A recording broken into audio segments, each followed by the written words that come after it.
المعسر الذي معه القرآن والاسلام فيه سهل عن النبی صلی اللہ علیہ وسلم۔ یہ باب ہے تنگ دست کی نکاح کرنے کے بیان میں جس کے ساتھ قرآن اور اسلام ہو۔ اس باب کو پہلے سمجھیے۔ وہ انسان جس کے پاس تنگ دستی ہے، مالداری نہیں ہے، لیکن وہ ہے دیندار شخص، بات سمجھ میں آ رہی ہے، تو اس کے دین اور اس کے اسلام کا، اس کی دینداری کا اور اس کے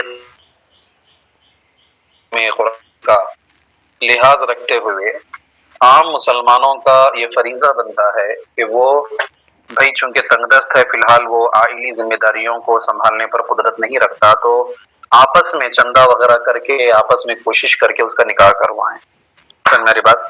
ہاں جی، تو یہ نبی اکرم صلی اللہ علیہ وسلم کا طریقہ ہے اور آپ کے صحابہ کا بھی طریقہ ہے۔ تو اسی بات کو ثابت کرنے کے لیے امام بخاری نے اس باب کو باندھا ہے اور اس میں کہا ہے کہ تزویج المعسر، معسر جو ہے تنگ دست کو کہتے ہیں، جس کے پاس تنگی ہو، تنگ دستی ہو، اسی کو معسر کہا جاتا ہے۔ کہتے ہیں کہ یہ باب ہے تنگ دست کی شادی کرنے کے بیان میں، الذی معہ القرآن والاسلام، جس کے ساتھ قرآن اور اسلام ہو، مطلب جو دیندار ہو۔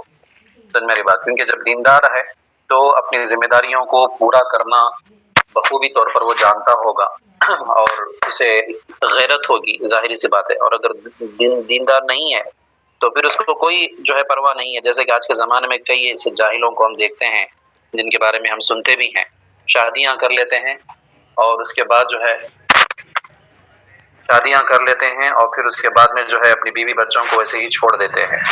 بات سمجھ میں آ رہی ہے؟ بیٹا مجھے کال آ رہا ہے۔ اس تنگ دست کا نکاح کرانے کے بیان میں جس کے پاس قرآن اور اسلام ہو، ٹھیک ہے، تو ایسے لوگ جو دیندار ہوں تو ان کے بارے میں یہی امید کی جائے گی کہ بھائی اب یہ بہرحال تنگ دست ہیں، فی الحال نکاح کرنے کی استطاعت نہیں رکھتے ہیں، لیکن اگر ان کا نکاح کرا دیا جائے گا تو یہ بخوبی اپنی ذمہ داری کو نبھائیں گے، یہ امید ہوگی کیونکہ وہ دیندار ہے۔ اسی بنیاد پر ان کے نکاح کرانے کا حکم ہے کہ لوگ جو ہے اپنی کوششوں سے ان کا نکاح کروائیں۔ ہاں، وہ جو دیندار نہیں ہے، دنیا دار ہے، دین کی پرواہ نہیں ہے، تو ایسے لوگوں کا نکاح نہ کرائیں تنگ دست ہے تو، کیونکہ اگر کرائیں گے تو بھروسہ ہی نہیں ہے کہ وہ آگے چل کر کے اپنی ذمہ داری کو پورا کریں گے۔ سمجھ میں آ رہی بیٹا بات؟ دیکھیے، کہتے ہیں کہ باب تزویج المعسر الذی معہ القرآن والاسلام، یہ باب ہے تنگ دست کے نکاح کرانے کے بیان میں جس کے ساتھ قرآن اور اسلام ہو۔ کہتے فیہ سہل عن نبی صلی اللہ علیہ وسلم، اس میں حضرت سہل ابن سعد ساعدی رضی اللہ تعالیٰ عنہ کی روایت ہے نبی اکرم صلی اللہ علیہ وسلم سے، اور یہ روایت آپ لوگ آگے چل کر کے خود پڑھیں گے، کئی جگہوں پر کتاب نکاح میں یہ روایت آئے گی تفصیل کے ساتھ، کئی مسائل کو ثابت کرنے کے لیے اس روایت کو پیش فرمایا امام بخاری نے، ٹھیک ہے۔ تو یہاں پر ایک دوسری حدیث پاک پیش فرما رہے ہیں، کہتے ہیں حدثنا محمد بن المثنى قال حدثنا يحيى قال حدثنا اسماعيل قال حدثني قيس عن ابن مسعود قال كنا نغزو مع النبي صلى الله عليه وسلم ليس لنا نساء فقلنا يا رسول الله الا نستخصي فنهانا عن ذلك۔ ہم سے حدیث بیان کی محمد ابن مثنى نے، وہ کہتے ہیں ہم سے حدیث بیان، وہ کہتے ہیں کہ مجھ سے حدیث بیان کی قیس نے، وہ روایت کرتے ہیں حضرت عبداللہ ابن مسعود رضی اللہ تعالیٰ عنہ سے، وہ کہتے ہیں کہ ہم نبی اکرم صلی اللہ علیہ وسلم کے ساتھ غزوہ کر رہے تھے، جنگ میں تھے۔ غزہ یغزو کا معنی غزوہ کرنا، جنگ کرنا۔ کہتے ہیں کہ ہم نبی اکرم صلی اللہ علیہ وسلم کے ساتھ غزوہ کر رہے تھے، جنگ کر رہے تھے۔ لیس لنا نساء، ہمارے پاس عورتیں نہیں تھیں، مطلب ہم شہر سے باہر تھے اور کئی دنوں سے جنگ میں جو ہے مصروف تھے، عورتیں نہیں تھیں، ہم نے شادیاں نہیں کی تھی۔ فقلنا یا رسول اللہ الا نستخصی، تو ہم نے عرض کیا اللہ کے رسول کی بارگاہ میں کہ اللہ کے رسول صلی اللہ علیہ وسلم کیا ہم خصی نہ ہو جائیں؟ خصی ہونے کا مطلب، خصی ہونے کا مطلب بیٹا قوت مردمی کو ختم کر لینا ہے نا، تاکہ شہوت ہی برقرار نہ رہے۔ بات سمجھ میں آ رہی ہے؟ تو کہا کہ کیا ہم خصی نہ ہو جائیں؟ تو کہتے ہیں فنہانا عن ذلک، تو نبی اکرم صلی اللہ علیہ وسلم نے ہمیں اس سے منع فرما دیا۔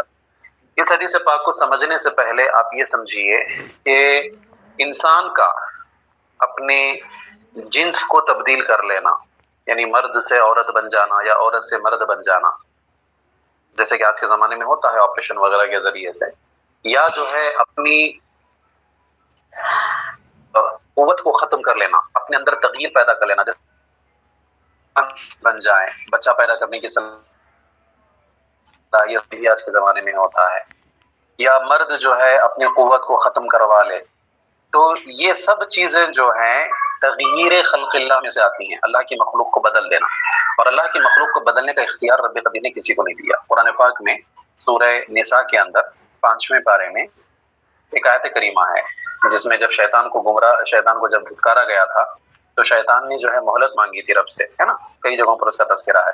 پھر جب اس کو مہلت دی گئی تو اس نے کہا تھا وَلَا أُضِلَّنَّهُمْ وَلَا أُمَنِّيَنَّهُمْ وَلَا آمُرَنَّهُمْ فَلَا يُبَتِّكُنَّ آذَانَ الْأَنْعَامِ وَلَا آمُرَنَّهُمْ فَلَا يُغَيِّرُنَّ خَلْقَ اللَّهِ۔ ٹھیک ہے، اس نے کہا تھا کہ میں ضرور انسانوں کو گمراہ کروں گا، ان کو امیدیں دلاؤں گا، اور ان کو جو ہے اللہ وَلَا آمُرَنَّهُمْ، اور میں انہیں حکم دوں گا فَلَا يُبَتِّكُنَّ آذَانَ الْأَنْعَامِ، تو پھر وہ جو ہے جانوروں کے کان کو جو ہے چیریں گے، کاٹیں گے، جیسے کہ بتوں کے نام پر کاٹا جاتا تھا۔ وَلَا آمُرَنَّهُمْ فَلَا يُغَيِّرُنَّ خَلْقَ اللَّهِ، اور میں انہیں حکم دوں گا تو وہ اللہ کی مخلوق کو بدل دیں گے۔ اللہ کی مخلوق کو بدلنے کا مطلب اللہ نے جیسے پیدا فرمایا ہے اس کو ویسے برقرار نہیں رکھیں گے، اس میں تبدیلی کر دیں گے۔ سمجھ میں آ رہی بات؟ تو اس آیت کریمہ کے تحت بہت ساری چیزیں جو آج کے زمانے میں پائی جاتی ہیں اس کو حرام قرار دیا گیا ہے، جیسے کہ ٹیٹو بنوانا۔ ٹیٹو بنوانے میں کیا ہوتا ہے، ایک ہوتا ہے مہندی لگانا، مہندی کا اثر عارضی ہوتا ہے، وہ لگتی ہے پھر ختم ہو جاتی ہے، تو مہندی لگانے میں کوئی حرج نہیں، جائز ہے۔ لیکن ٹیٹو میں کیا ہوتا ہے کہ اس کو گندوایا جاتا ہے، گندوانا جس کو کہتے ہیں اردو میں، انگلش میں اس کو ٹیٹو کہتے ہیں۔ تو ٹیٹو جب بنواتے ہیں تو وہ پرماننٹ ہو جاتا ہے، اس کو نکالا نہیں جا سکتا پھر، تو گویا کہ وہ اللہ کی مخلوق کو تبدیل کر دینا ہوا۔ بات سمجھ آ رہی ہے؟ تو اس طرح سے بہت ساری چیزیں آ جاتی ہیں اس میں، اسی میں سے یہ بھی آتا ہے عورت کا اپنے آپ کو بانجھ بنا لینا یا مرد کا اپنے آپ کو بانجھ بنا لینا۔ سمجھ میں آ رہی بات؟ تو بانجھ بننا مرد کے لیے کبھی کبھی کیا ہوتا ہے کہ جب شہوت خواہشات زیادہ ہوں اور ان خواہشات کو پورا کرنے کا کوئی حلال ذریعہ میسر نہ آئے تو انسان کبھی سوچتا ہے کہ ہم اپنی شہوت ہی کو جڑ سے ختم کیوں نہ کر دیں، ہے نا؟ تو اس نیت سے صحابہ کرام نے سرکار کی بارگاہ میں یہ سوال کیا تھا۔ بات سمجھ میں آ رہی ہے کہ ہم جو ہے اس قوت ہی کو ختم نہ کر دیں، شہوت ہی کو ہم کیوں ختم نہ کر دیں، تاکہ ہم اطمینان کے ساتھ جو ہے عبادت اور ریاضت کر سکیں۔ تب چونکہ یہ تغییر خلق اللہ میں سے آتی ہے جس کو کرنا انسان کے لیے جائز نہیں ہے، تو لہذا نبی اکرم صلی اللہ علیہ وسلم نے کیا کر دیا، اس سے منع فرما دیا۔ بات سمجھ میں آ گئی؟ تو یہ تھی حدیث پاک کی بیٹا تشریح۔ سمجھ میں آئی بات سب کو، آپ لوگوں کو؟ اب یہاں پر یہ سمجھیے کہ اس باب کے تحت اس حدیث پاک کو ذکر کیے ہیں تو اس میں کیا مناسبت ہے نا؟ اس باب کی اس حدیث پاک سے کیا مناسبت ہے؟ بظاہر تو کوئی مناسبت سمجھ میں نہیں آ رہی، کیونکہ باب کیا تھا؟ تزویج المعسر، تنگ دست کا نکاح کرانا جس کے ساتھ ایمان اور اسلام ہو، پھر میری بات قرآن ہو۔ اور باب کے تحت جو حدیث دے رہے ہیں اس میں کیا ہے کہ ان لوگوں نے خصی ہونے کی اجازت چاہی، نبی اکرم صلی اللہ علیہ وسلم نے منع فرما دیا۔ اصل میں بیٹا مطابقت جاننے کے لیے بہت علماء پریشان ہوئے۔ امام بخاری علیہ رحمت و رضوان جو ہیں بہت ہی عظیم پہنچے ہوئے ایک مجتہد بھی تھے، اور ان کی مسائل کی درک جو ہے بہت اعلیٰ تھی، تو بہت دور سے جو ہے وہ مسائل کو ثابت کیا کرتے تھے۔ اس حدیث پاک کے ذریعے بھی جو مسئلہ ثابت کر رہے ہیں بات کی مناسبت، اس کو علماء نے بیان فرمایا ہے۔ فرماتے ہیں وہ بین طور ہے کہ جب یہ صاحب سے پہلی بات خصی ہونے کی اجازت کیوں چاہے؟ کیونکہ نکاح کرنے کی استطاعت نہیں تھی۔ بات سمجھ آ رہی؟ کیونکہ اگر نکاح کرنے کی استطاعت ہوتی، روپیہ پیسہ مال و دولت ہوتی، تو ایسی صورت میں کیا ہوتا؟ وہ لوگ نکاح کر لیتے نا، روپیہ پیسہ ہوتا تو۔ اب روپیہ پیسہ نہیں تھا، مال و دولت نہیں تھی، نکاح کرنے کی استطاعت نہیں تھی، اسی وجہ سے تو انہوں نے نکاح کرنا، ہم معذور ہیں نکاح کرنے سے، نکاح چاہ کر کے بھی ہم نکاح نہیں کر سک رہے ہیں، اسی وجہ سے تو انہوں نے خصی ہونے کی اجازت طلب کی تھی۔ اب جب خصی ہونے کی اجازت طلب کی تو نبی اکرم صلی اللہ علیہ وسلم نے خصی ہونے سے منع فرما دیا۔ اب جب خصی ہونے سے منع فرما دیا تو نکاح کی ضرورت تو پوری نہیں ہوئی نا، نکاح کی ضرورت اپنی جگہ پر ویسے ہی برقرار رہی۔ تو اب نتیجہ کیا نکلے گا؟ دونوں چیزوں کو جوڑیں گے تو نتیجہ یہی نکلے گا کہ جب نکاح کی ضرورت پوری نہ ہوئی اور خصی ہونے کی اجازت بھی نہ ملی، تو اب ایسی صورت میں رب قدیر نے جن لوگوں کو نوازا ہے، جن کے پاس مال و دولت ہے، ان کا یہ فریضہ بنتا ہے کہ وہ اپنے ان بھائیوں کا جو تنگ دست ہے اور دیندار ہیں، چونکہ دیندار ہیں اسی وجہ سے تو سرکار کے ساتھ غزوہ کرنے کے لیے آئے ہیں نا، اگر دنیا دار ہوتے تو غزوہ کرنے کے لیے تھوڑی آتے۔ تو اب ان کا یہ فریضہ ہے کہ وہ ان دیندار لوگوں کا کیا کریں؟ نکاح کروائیں۔